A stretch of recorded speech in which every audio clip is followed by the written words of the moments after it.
So at location 000. Okay. And there's something in the index that says contract lookup. Well, we're not dealing with that. We're dealing with the index and positions. We know that it got 0 for the index and positions, so that would be a good reason for looking at it that way. And that was all the files in there. A curious mind would go, what is in 01? And it looks like, well, we've got what looks like a block and an index. 02. That looks like 2 blocks and an index.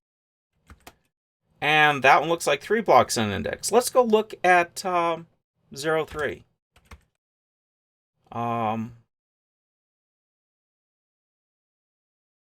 This looks like a block that's got more transactions in it. Okay. Another block with what looks like more transactions. And still another block with more transactions in it. So whatever's going on is we've got a bunch of things with transactions. And then when we look at the index, it looks like we've got 3 accounts, the locations of 3 accounts. Whatever this adder data is, it's still null. It's not apparently not used, or it's not used by these transactions. And we have a bunch of accounts that have indexes into different things, and what the positions of those indexes are. And here's an account that actually has, instead of 1, it has 3 different locations for transactions. Okay? All right, most of them seem to have just 1. So let's go back and look at one of these things and say, oh, I see. We've got accounts that have an amount of 50,000 in there. And the way that these got created is if you look at the configuration,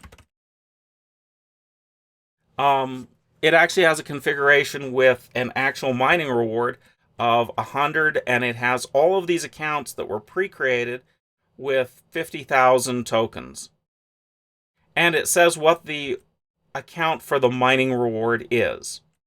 The difficulty says how many leading zeros. So this is actually a configuration that has accounts, mining, stuff going on.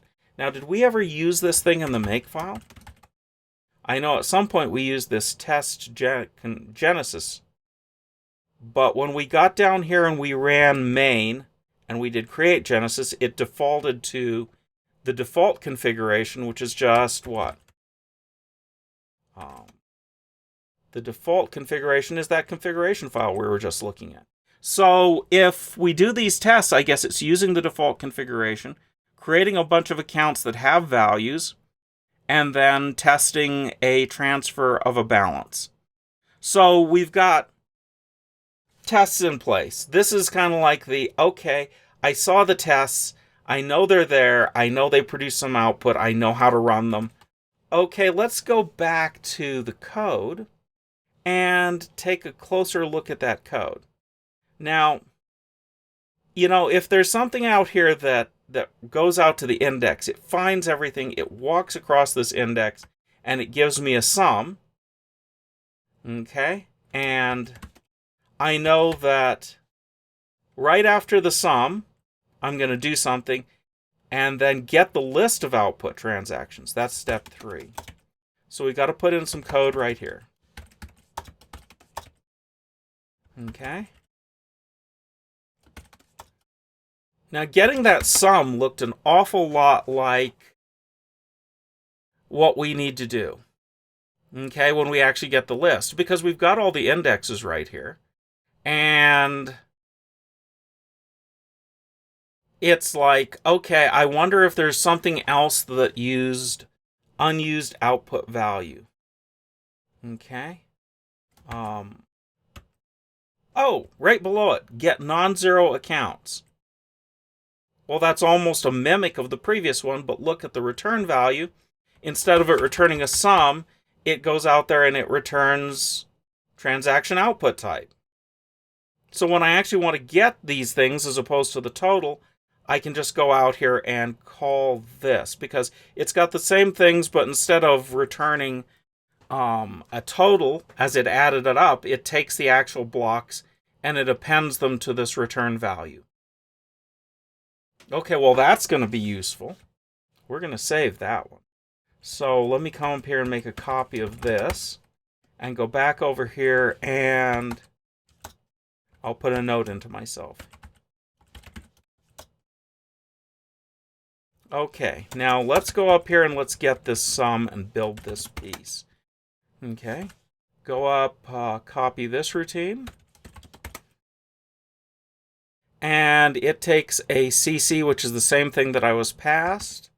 So we're going to call it with the same data structure. It's kind of like an object, and it returns an integer. So it's got some sort of parameters. I think I've deleted too much. Yep. It has some parameters here, and it returns an integer. So they called it sum. I'm going to call it sum. And call it and create that. And the account that I want is the from account, I believe. What was it called up here? Yeah, the from account. Okay. All right, that's a useful thing. And the amount. Now, if you think about this like a checkbook, the amount that you're sending has to be less than or equal to the amount that you have. So if I just added up the amount that I have, I'd do something like if sum is greater than or equal to, this is the true case, greater than or equal to the amount. We want to do something else. We want to do something else.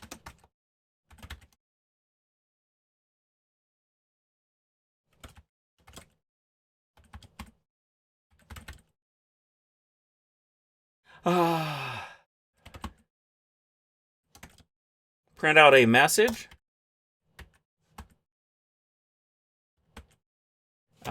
And print out how much it is.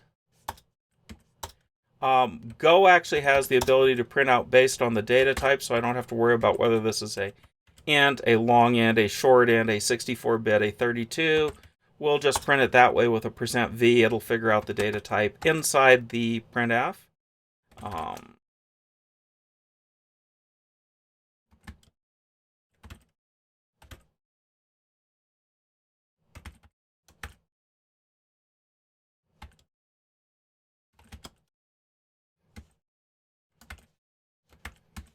And on the other case, we will print out what we get if we don't have enough. So we need amount, and we have sum. And if we don't have enough, we're not going to build a transaction out of this. So I guess we need to return.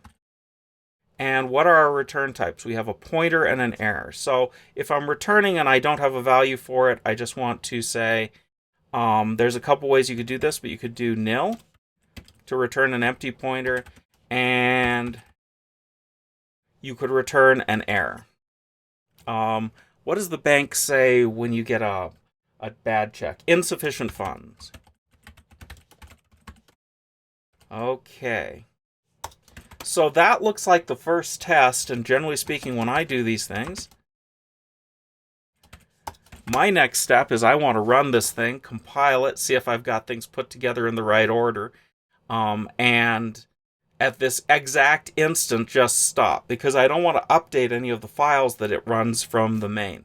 So you've got the first piece of this built. Line things up properly, and yeah, that would be... All right, this is a test. It prints out on both sides. We can see if we get yes or oops. We can try each one. And we get a return value.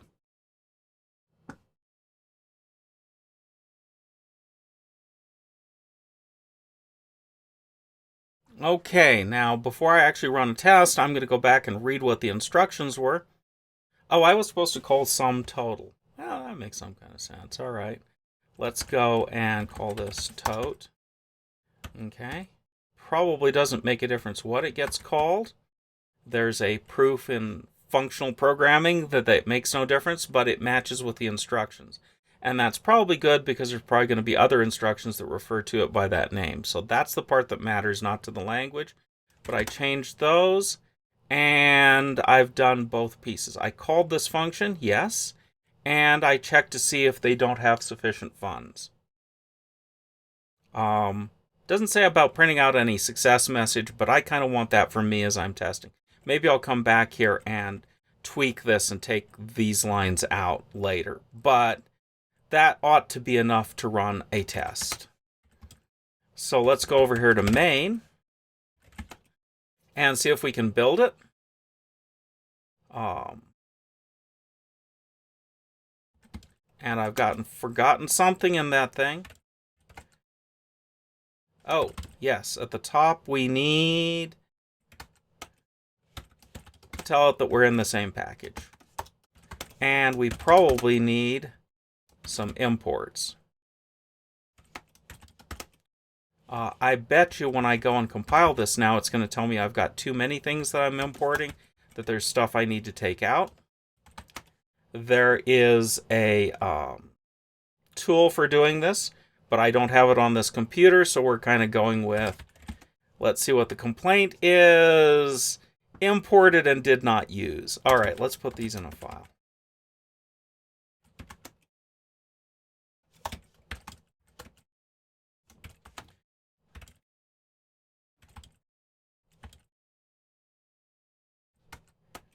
And what do we actually need in here? This is the actual like adder. We need that block. We need that config. I don't think we use config. Where's my cursor? Don't use config. It's only used in a comment.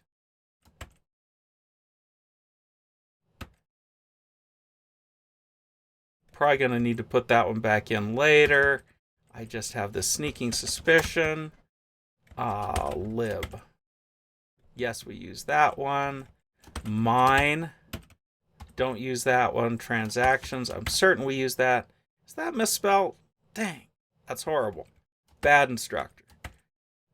Don't use whatever's in there, and don't use whatever's in there. Format, I know I use. OS, I know I use. File path. Don't use that. strconv, don't use that. Okay, so now let's do build. And imported but not used block. And I'm missing an R in error.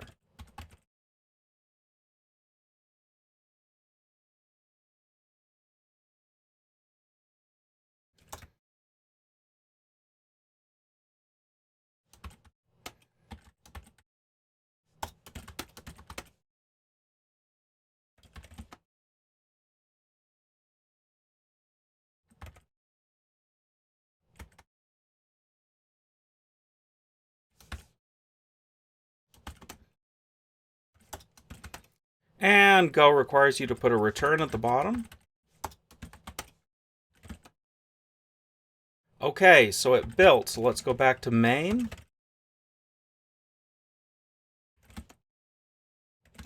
Okay. There was this test.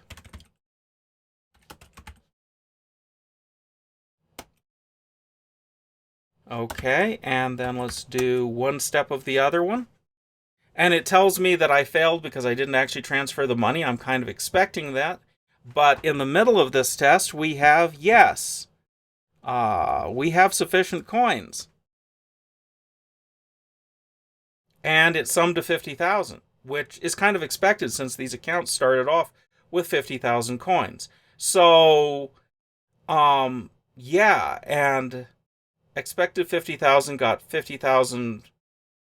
Okay, whatever, it failed. Okay, which is kind of expected. I mean, we got to where we were expecting to be in the code. Our print statement printed what we expected, and it looks like the test works the way we are expecting it to work.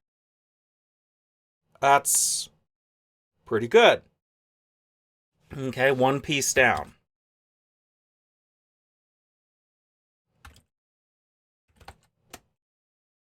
All right, now let's go and look at the next piece. Now, the next piece is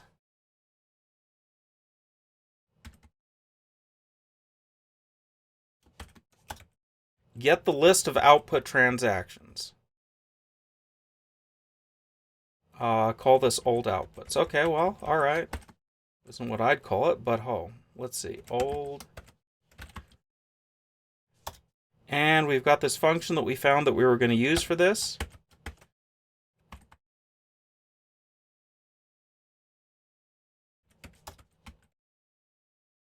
And I see that I left an extra space up here that I'm going to take out.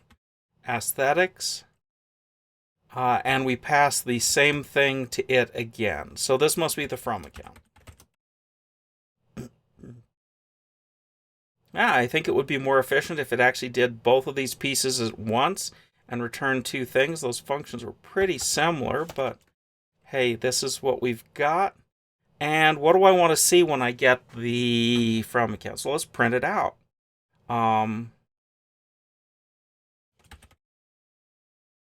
That we actually have the values.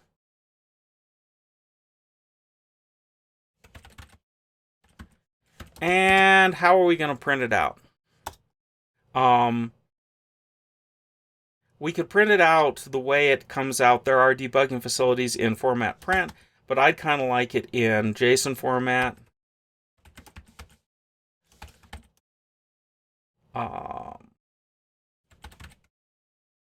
So let's do that.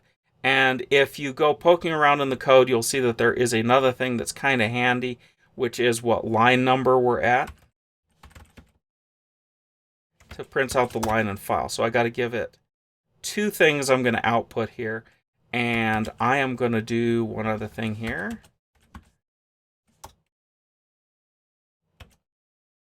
I'm going to put a marker in for myself. I go looking for those later and remember to delete them from the code. I'm going to put this same marker in up here where we've got an extra piece. So I know when I get done, I've got things I've got to go back and clean up in the code. The highlighting reflects the spelling, but let's move our to-do down to the next location where we're going to have to do something. That's where we've got to come and do things. But we ought to be able to run this now and actually see the outputs and that we got to line 51 in this file. And we need this library back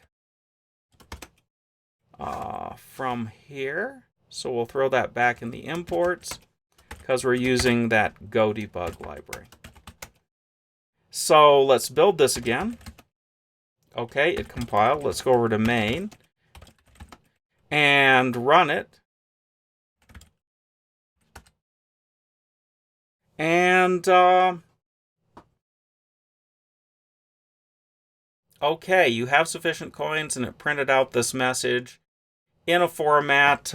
It looks like I was expecting line 51. It actually gave me line 52 because I added the line up at the top. And over here we have a block number, an offset, an outputs, an account. We're expecting that because that account matches with that from account right there. So that's good. And the amount is 50,000. So that looks like the correct amount of unspent outputs. And interestingly enough, this is in block 0, offset 0, position 0. So it's one of our accounts. We could go find that in there at this point. We know where to look. And we know what the account is. So we could go poking in and find it. But this looks like a reasonable output at this point. Given that it's reasonable, and I'm testing it as I go, I'm going to go back and build the next piece.